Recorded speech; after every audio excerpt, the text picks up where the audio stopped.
Jadi dia entry level Hmm. itu di atas UMR, Oke, yang entry pasti level di atas ya, UMR. iya, Oke. mungkin sekitar, 5 sampai 7 juta, semuanya gratis. Jadi Oke. tidak dipungut biaya. Nah, itu semua gratis, bahkan, dikasih uang saku, Mas. Oh, Dikasih uang ada saku uang pasti sakunya.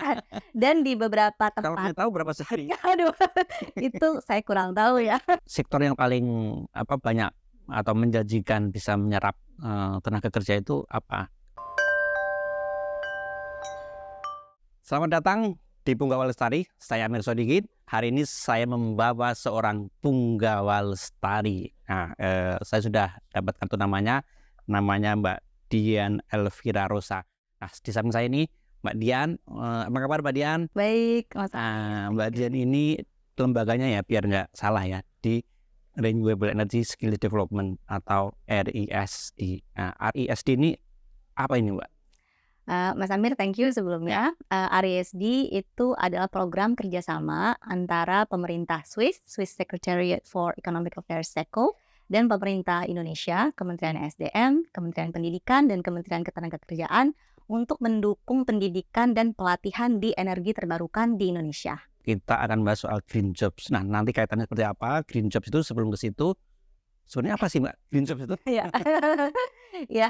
Jadi green jobs atau pekerjaan hijau itu adalah pekerjaan yang mendukung pelestarian alam atau mendukung pertumbuhan ekonomi yang ramah lingkungan. Contohnya apa sih pekerjaan green jobs? Nah, misalnya nih, teknisi di pembangkit listrik tenaga surya, teknisi pemasangan panel surya, teknisi kendaraan listrik, atau konsultan konservasi energi. Nah, jadi jenis-jenis pekerjaan yang memang mendukung pelestarian alam dan pertumbuhan ekonomi yang lebih ramah lingkungan. Ya. Gitu. Nah, Mbak, ini kan dari Swiss ya, Ya. Swiss Confederation ya dengan Indonesia. Ini berarti G2G gitu ya? Wah, betul, Mas. Ini adalah inisiatif dari pemerintah, antar pemerintah. Betul. Jadi inisiatif bersama sih dari pemerintah Swiss itu punya suatu tawaran atau keahlian di bidang pengembangan vokasi. Lalu dari pemerintah Indonesia itu menyambut dengan baik. Nah, kebetulan yang dibutuhkan itu adalah program pendidikan dan pelatihan Oke. untuk mendukung transisi energi. Ya. Nah, ini kan ada tadi yang didampingi ada BLK ya? Ya. Balai Latihan Kerja sama Politeknik. Dan ini sebenarnya menginduk ke kementerian yang berbeda ya, Mbak ya? Iya. Ini bagaimana menyatukan dua kementerian ini? Berarti Mbak bekerja di dua kementerian, istilahnya Mbak ya, orang-orang yang terlibat dalam dua kementerian ini. Iya. Jadi sebenarnya kita merangkul 3 kementerian totalnya. Ada dari Kementerian SDM, Kementerian Pendidikan, dan Kementerian Ketenagakerjaan. Nah, karena apa? Karena masing-masing kementerian tersebut itu ada balai pelatihan atau institusi pendidikan seperti politeknik yang di bawah mereka. Yang kita dukung, kita bantu, kita kasih skill dosen-dosen dan instrukturnya untuk memiliki keahlian hijau ya, misalnya di sektor PLTS, PLTA. Nah, supaya nanti masyarakat itu ada opsi untuk belajar meningkatkan skill, keterampilan di green jobs gitu. Oke, mungkin sahabat Kemas.com, jadi kita punya problem pengangguran ya. Jadi Juni 2024 itu menurut data ada sekitar 32.000 ya lebih PHK. Nah, padahal dari data Bappenas terkait dengan green jobs ini, jika kita bisa menyediakan segala potensinya, itu kita bisa menciptakan ruang 4,4 juta lapangan pekerjaan ya sampai 2030. Ini kan sebenarnya ada kayak jomplang itu ya Mbak ya. Di sisi lain kita mencatin banyak orang PHK, bahkan nanti tahun depan itu banyak fresh graduate itu yang nggak bisa tertampung dalam dunia kerja. Tapi di sisi lain, ada ini ya kekurangan tenaga kerja di green skill ini. Ini gimana nanti mengkonekkan misi tadi ya RISD dengan kenyataan di lapangan, ini dua hal yang berbeda Mbak. Ya. Jadi dari pemerintah sendiri itu kan memang memiliki program atau sasaran untuk transisi energi. Jadi beralih dari energi yang konvensional dari batu bara Iya. itu ke energi yang ramah lingkungan. Itu targetnya transisi energi tadi ya? Betul, Oke. betul. Jadi targetnya tuh tahun 2025 itu bauran energi dari energi terbarukan itu mencapai kurang lebih 23%. 2025 ya? Betul, jadi udah tahun depan. Tahun depan ya, ingat Betul, ya. ya. Dan sekarang per akhir tahun lalu itu baru sampai 13%. Nah, jadi kan Oke. masih ada nih 10% nih selisihnya. Nah, jadi di situ adalah peluangnya. Jadi apabila pemerintah itu komitmen menjalankan program gitu Oke. ya, kita kawal juga bagaimana mereka bisa mendukung investasi di sektor hijau, investasi di teknologi baru, teknologi energi terbarukan. Nah, itu yang akan akan membuka potensi pekerjaan gitu di sektor energi terbarukan yang sedang berkembang ini. Kan ini mau mempersiapkan tenaga kerja kita biar ready gitu ya, Ya. untuk skill hijau tadi ya. Nah, ini bagaimana caranya Mbak? Apakah melalui kurikulum ataukah melalui instruktur yang sudah dibekali itu gitu misalnya? Ya, jadi pendekatan kita di RISD itu ada beberapa. Pertama itu penguatan skill teknis bagi lembaga pendidikan dan pelatihan.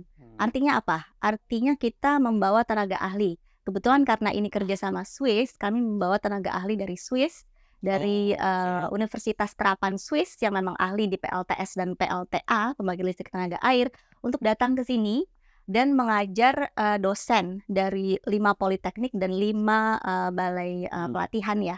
Itu diberi bekal pengetahuan tentang PLTS dengan tentang energi terbarukan.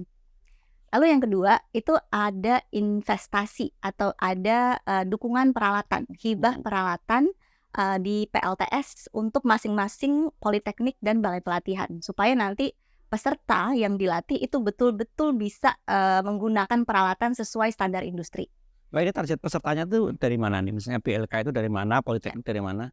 Kalau BLK itu targetnya adalah masyarakat setempat yang sedang Bayarnya? free. Oh, Nah, free. ya, Sorry. jadi yang Free, yes, gratis. gratis. Itu gratis ya? Iya, jadi yang Oke. menarik banget tentang balai pelatihan di bawah Kementerian Ketenagakerjaan itu semuanya gratis. Jadi Oke. tidak dipungut biaya dan Ini bahkan Untuk dikasih semua konteks BLK atau hanya untuk program Green Jobs ini? semuanya. Semua program BLK itu gratis, oke? Betul. Berarti ya? Ya. Gitu ya? Ya, betul. Dan Jadi kalau misalnya ada orang yang mau masuk ke BLK ditarik itu berarti ilegal ya? Ih, Oh ya, ya. Mudah-mudahan enggak ya? ya. Sorry. Ya, Jadi oke, sekarang tuh silakan. ada sekitar 40 BLK kalau nggak 40 salah BLK di seluruh di Indonesia. Indonesia? Betul. Wow. RISD kerjasama dengan 5 sekarang Oh, 5. untuk energi Oke. terbarukan ya, untuk Oh. program pelatihan teknisi PLTS. Nah, itu semua gratis. Bahkan dikasih uang saku, Mas. Oh, Dikasih uang ada saku uang pasti sakunya. makan. Dan di beberapa Kalau tempat, boleh tahu berapa sehari? aduh, itu saya kurang tahu ya. Oke. Tapi itu uang saku untuk transportasi Oh, biasanya. transportasi ya. Nah, terus ada juga program yang boarding, Mas. Jadi di beberapa Nginep ya, berarti ya? betul, itu mungkin karena tempatnya terpencil gitu ya. Jadi disediakan penginapan. Nah, selain itu untuk jadi target untuk BLK itu masyarakat setempat, lulusan SMA, lulusan SMK atau pencari kerja. Oke. Adapun politeknik itu targetnya lulusan D3, lulusan D4 gitu. Itu lulusannya ya kalau di politeknik yang di Ya, Oh, betul. lulusannya ya. Minimal D3 ya. Minimal gitu. D3. Atau mungkin sedang mengambil D4 tapi ingin mengambil spesialisasi atau pendalaman 1 tahun Oke. terakhir di energi terbarukan. Mbak, kalau bicara secara umum ya, green job secara umum, sektor yang paling banyak atau menjanjikan bisa menyerap tenaga kerja itu apa? Hari ini maupun ke depannya? Ya. Itu apa saja? Kalau berdasarkan beberapa studi ya, Mas, itu ada 4 sektor yang paling menjanjikan. Yang pertama itu tentunya sektor energi. Energi 1. Ya. Oke. Yang kedua itu sektor pertanian, Pertanian. agrikultur. Yang ketiga itu limbah, Limbah. pengelolaan limbah. Oke. Dan yang keempat itu adalah industri. Jadi Industri. pengembangan teknologi hijau. Wow. Misalnya teknologi yang mendukung EV, electric Electrical vehicle ya. baterai, panel surya dan lain sebagainya. Oh, iya. Nah, mungkin saya ingin cerita tentang pengalaman RISD di bidang energi. Nah, lulusan-lulusan kami dari politeknik maupun dari balai pelatihan itu sekarang sudah ada yang bekerja di perusahaan PLTS. termasuk perempuan. Jadi ada lulusan yang perempuan dari Banda Aceh sekarang kerja jadi teknisi PLTS. Dia kerjaannya manjat atap, melakukan pemeliharaan panel surya di atas atap. Iya. Seperti itu. Mbak ada catatan nggak ketika mereka belum punya skills, Ya. green skill istilahnya ya. Ya. Ketika mereka belum punya green skill itu dan kemudian setelah punya green skill itu gajinya itu naik berapa kali lipat gitu? Kebanyakan yang dari balai pelatihan, peserta dari balai pelatihan, mereka memang belum punya pekerjaan, Mas. Oke. Gitu. Nah, sekarang yang sudah punya pekerjaan itu tergantung posisinya. Tapi itu kalau misalnya nih, ini saya kasih range aja ya. Range. Ya mungkin antara untuk teknisi, jadi dia entry level itu di atas UMR. Yang pasti, ya, mungkin sekitar 5-7 juta untuk 5-7 juta untuk teknisi ya. Ya, dengan skill green jobs tadi ya. Betul. Nah, kan kita kalau bicara green jobs kan banyak ya, ada yang teknisi, ada yang engineer di atasnya, jadi sangat bervariasi, tergantung dengan posisinya. Nah, ini kan sebenarnya perubahan yang bagus ya. Nah, bagaimana RISD bisa scale up ini, Mbak? Artinya kan banyak orang yang karena terpaksa dia harus jadi kuli, padahal dia sebenarnya secara kemampuan dan skill dia mungkin saja transformasi, move on menjadi tadi ya pekerja-pekerja teknisi-teknisi yang punya green skill. Gimana scale up-nya? Rencana kedepannya dari RISD itu ingin bekerja sama dengan lebih banyak balai pelatihan dan juga politeknik, supaya nanti masyarakat semakin banyak yang mendapatkan dukungan untuk ke green jobs, dukungan pelatihan. Selain itu kami juga kerjasama dengan industri. Nah, kerjasama dengan industri itu sangat penting supaya nanti dari sisi kurikulum itu sesuai dengan kebutuhan industri. Terus yang ketiga, kami lewat digital, Mas. Jadi sekarang RISD dengan SDM meluncurkan website namanya renewableenergy.id. Renewableenergy.id. Ini semacam platform untuk pertama belajar, lalu mencari pekerjaan. Mencari pekerjaan juga di situ. Berarti itu adalah platform penyedia pekerjaan juga ya? Penyedia informasi pekerjaan. Ya, dan juga learning hub ya, belajar tentang energi terbarukan. Informasi lowongan juga ada di situ? Ada. Jadi di situ kita kerjasama dengan industri juga supaya bergabung dengan website. Mereka pasang profil perusahaannya dan upload pekerjaan-pekerjaan. Itu bisa berjalan ya? Ya, jadi nanti teman-teman yang subscribe ke website renewableenergy.id itu free. Nanti dapat informasi tentang lowongan pekerjaan lewat email. Mbak, ini tadi kan kita bicara orang-orang yang masuk dalam proyeknya untuk bisa punya green skill itu dan bisa masuk dalam bursa green jobs itu, keterampilan khusus apa yang perlu ditingkatkan untuk pekerja-pekerja seperti calon pekerja seperti ini? Ya, jadi sebenarnya ada 2 keterampilan utama sih. Pertama itu keterampilan teknis, sesuai dengan bidang yang diminati. Lalu keterampilan kedua itu keterampilan non teknis atau soft skills. Untuk teknis nih, jadi tergantung tadi sektornya tadi ya, Mas. Banyak sekali sebetulnya peluang baik di sektor formal maupun sektor non formal. Di sektor yang formal ada muncul pekerjaan-pekerjaan baru seperti tadi energi terbarukan. Ya, tapi ada juga muncul pekerjaan baru karena bisnis-bisnis yang lama itu dia bertransformasi. Misalnya sekarang kita ngomongin, kita bicara tentang desain kota, tata kota, atau desain gedung gitu. Akan semakin muncul kebutuhan untuk gedung yang lebih ramah lingkungan. Kita ngomongnya green building. Yang tadinya nggak ada kebutuhan itu ya. Iya, betul. Jadi sekarang arsitek, interior design itu mereka belajar tuh aspek-aspek apa saja yang membuat gedung lebih ramah lingkungan. Contohnya seperti itu. Di sektor non formal misalnya, sekarang ada bermunculan eco fashion. Iya, jadi bagaimana mengelola bahan-bahan dengan ramah lingkungan. Ya. Dan itu mulai bermunculan, Mbak ya, skill-skill hijau itu ya. Untuk misalnya mengelola limbahnya tadi ya.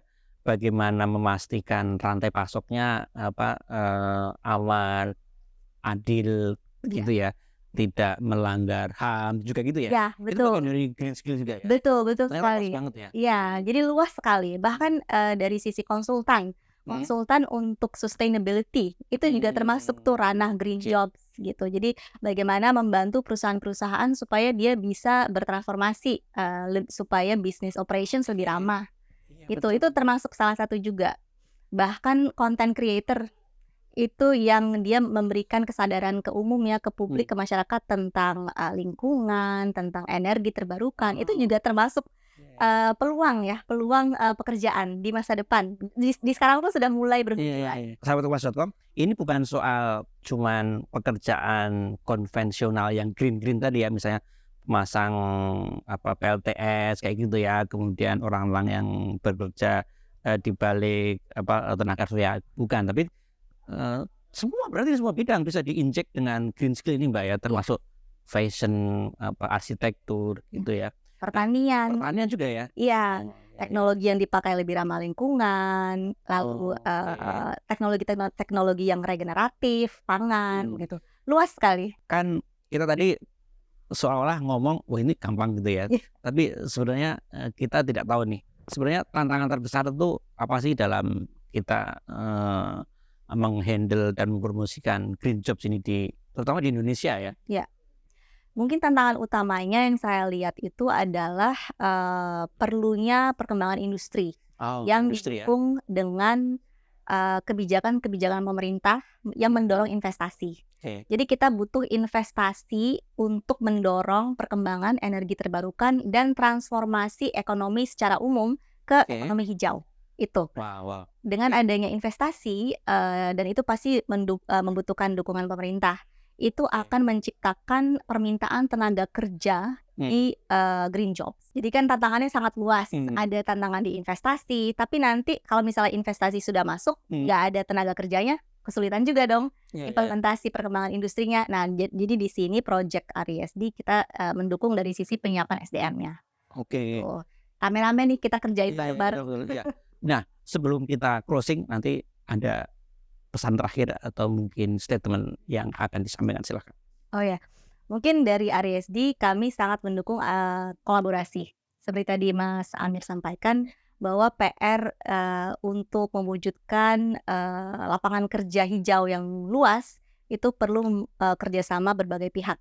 Jadi di sini bukan saja pemerintah, tetapi industri, media, dunia pendidikan dan pelatihan, itu semua perlu kerjasama dan kolaborasi yang sangat kuat. Jadi di sini saya yakin apabila bukan saja dari RISD tapi dari sektor lainnya itu ikut mendukung dan mengawal pemerintah gitu ya, itu pasti bisa berjalan dengan lebih cepat. Tambahan pesan silakan. Jangan lupa subscribe ke website renewableenergy.id karena di situ ada banyak informasi dan juga peluang pekerjaan. Ini berarti masih banyak PR ya, bahkan PR-nya besar nih. Satu, kepada pemerintah ya, harapannya mereka bisa membuat peta jalan gitu ya, yang bisa memastikan kita bertransformasi ke ekonomi hijau yang lebih baik dan lebih cepat, Mbak ya. Betul sekali. Karena kalau masih seperti ini, kita pasti tadi ya masih tenaga kerja yang kita serap pasti kurang. Tapi ternyata industri juga, dunia usaha juga peranannya sangat mutlak ya, karena kalau dunia usaha tidak menyediakan tadi ya green skill tadi, green job tadi, nggak bisa diserap juga ya Mbak ya. Iya. Nah, ini yang menjadi PR besar kita, dan semoga kita bisa meng-create Punggawa Lestari seperti RISD dan kawan-kawan itu ya, yang sudah ke pelosok negeri ini untuk mengkampanyekan green job ya. Terima kasih, hari ini sudah bersama kami di Punggawa Lestari. Sampai jumpa di edisi Punggawa Lestari berikutnya. Jangan lupa juga subscribe di kompas.com. Terima kasih.